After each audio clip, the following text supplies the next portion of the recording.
Choice brothers శ్రావణ వేడుకలు అన్ని రకాల వస్త్రాలు శ్రావణంలో కూడా.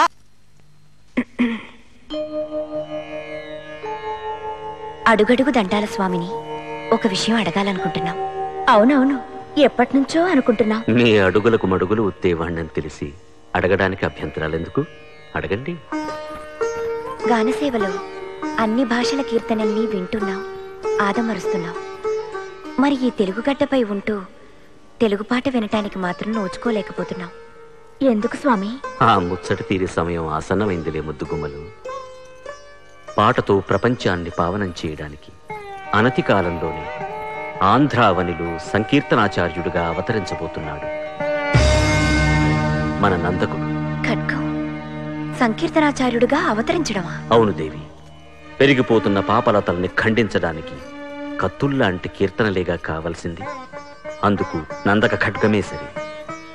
అటు చూడండి. ఓం నమో వెంకటేశాయ, ఓం నమో వెంకటేశాయ, ఓం నమో వెంకటేశాయ, ఓం నమో వెంకటేశాయ, ఓం నమో వెంకటేశాయ. కొంగు చాచి పుత్రభిక్షను వేడుతున్న ఆ లక్కమాంబ నా ప్రియభక్తుడు. తొలి తెలుగు పాటకు ప్రాణం పొయ్యడానికి మన నందకుడు అన్నమయ్యగా ఆమె గర్భాలయంలోనే అవతరించబోతున్నాడు.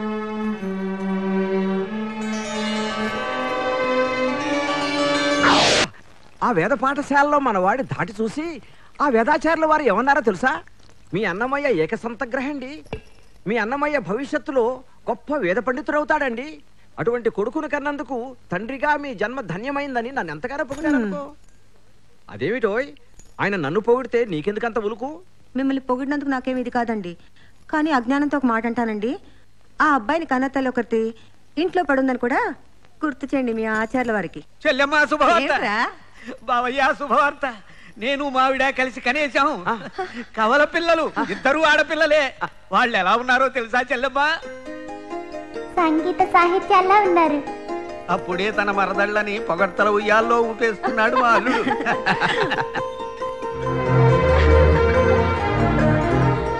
అయ్యో వద్దు బావా.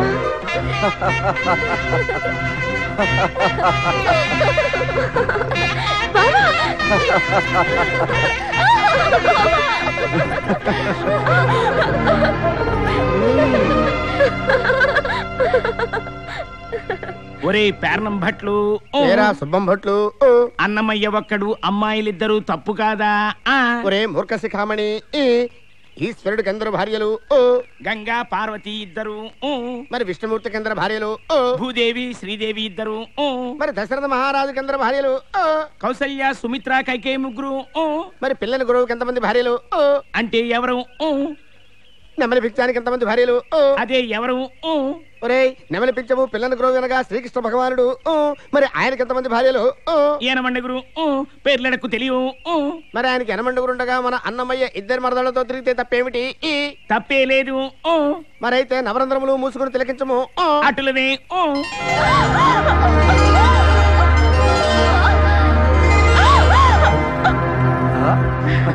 ఎలా ఉంది బావా మా జడల బంధం?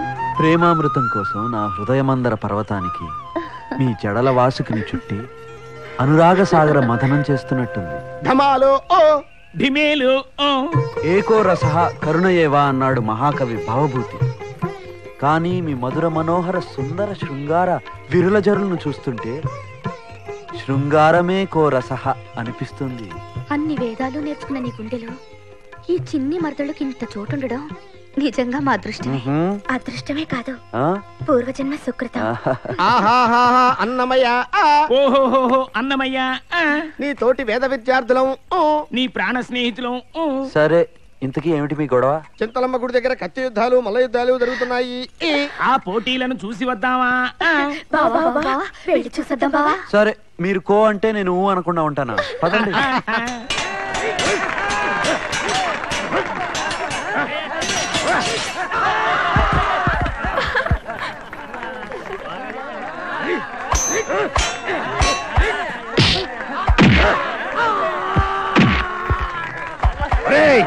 మీలో దమ్మున్న మగాడెవడైనా ఉంటే లోపలికి రండిరా.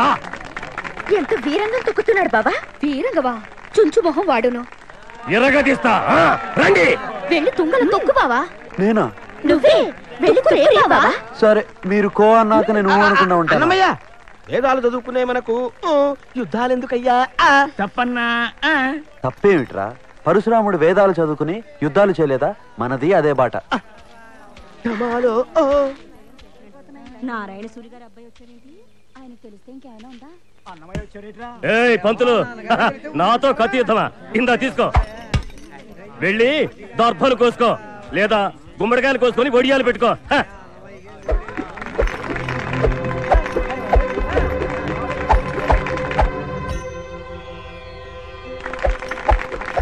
అదేమిటి స్వామి, తంబుర పట్టి కీర్తన రాయమని పంపిస్తే కత్తి పట్టాడేమిటి?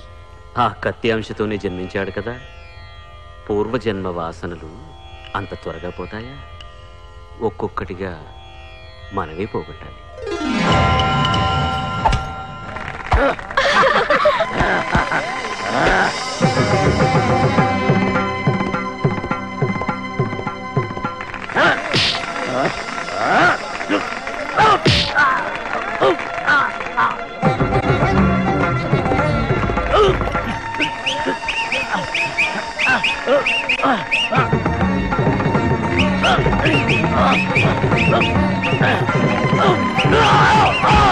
చూశారుగా, ఈ రుచి మరిగిన వాడికి వేద పాఠాలు ఏం రుచిస్తాయి? అన్నమయ్య,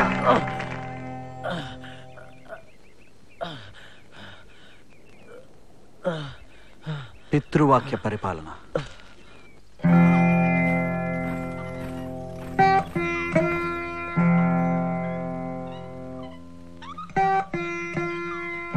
నన్ను ఒక మాట చెప్పనిస్తారా? లోకజ్ఞానం లేని దాన్ని చెప్పమంటేనే చెప్తాను సుమా. చెప్పాతయ్యా, చెప్పు.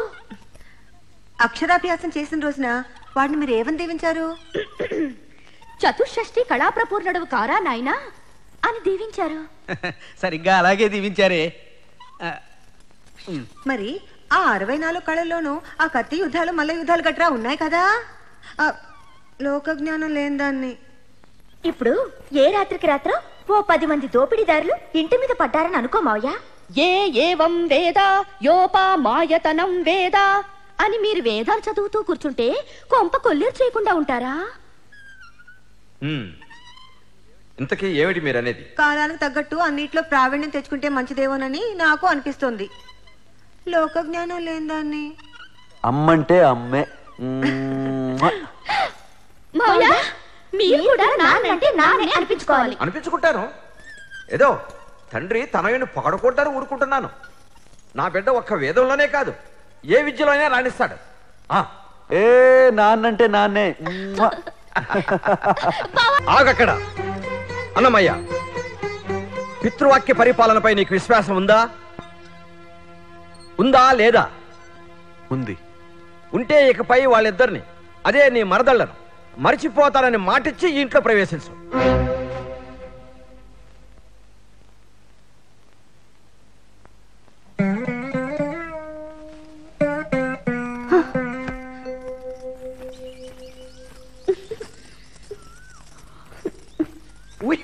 ఎదురు చూపులా? అవును. జోడు గుర్రాల రథం తోలే బావ కోసమా? అవును. అతడు రాడుగా, వస్తున్నాడుగా. బావా బావా, మరదళ్ళు, మీరు నన్ను మర్చిపోవాలి. ఏంటి అలా చూస్తున్నారు? నేను కూడా మిమ్మల్ని మర్చిపోతాను. ఉత్తిదే. అది నీ వల్ల కాదు. ఎందుకు కాదు? శ్రీరాముడు తండ్రి మాట కోసం అడవులకు వెళ్ళగాలేనిది నేను మా తండ్రి మాట కోసం వీళ్ళని మర్చిపోలేనా ఏంటి? ఏదో అన్నారని నిజంగా మర్చిపోతానడవేనా? ఈ పిరికితనం నీలో ఎలా వచ్చింది బావా? పిరికితనం కాదు, పితృవాక్య పరిపాలన. అందుకే ఈ నిర్ణయం తీసుకున్నాను. నీ నిర్ణయాలు ఎవరికి కావాలి? నువ్వు మమ్మల్ని మర్చిపోలేవు, మేము మర్చిపోలేము. నువ్వు స్నానం చేస్తున్నప్పుడు మేము వీపు తోమినట్టు జ్ఞాపకానికి వస్తాం. వీపే కాదు, ఒళ్ళంతా తోమినట్టు జ్ఞాపకానికి వస్తాం. రారుగాక రారు. నువ్వు నిత్యాగ్నిహోత్రం చేసేటప్పుడు ఆచమనానికి అరచేతిలో నీళ్లు పోసుకున్నప్పుడు ఆ నీళ్లలో కనపడి కన్ను కొడతాం. కనిపించరు. నువ్వు భోంచేసేటప్పుడు ముద్ద ముద్దలా కనిపించి ముద్దులు పెడతా. నువ్వు పడుకునేటప్పుడు నేను పరుపునైపోతాను, నేను దిండునైపోతాను. పితృవాక్య పరిపాలన కుదరదు. పుట్టుకు జర జర డుబుకుమే. ఓం శాంతి శాంతి శాంతి.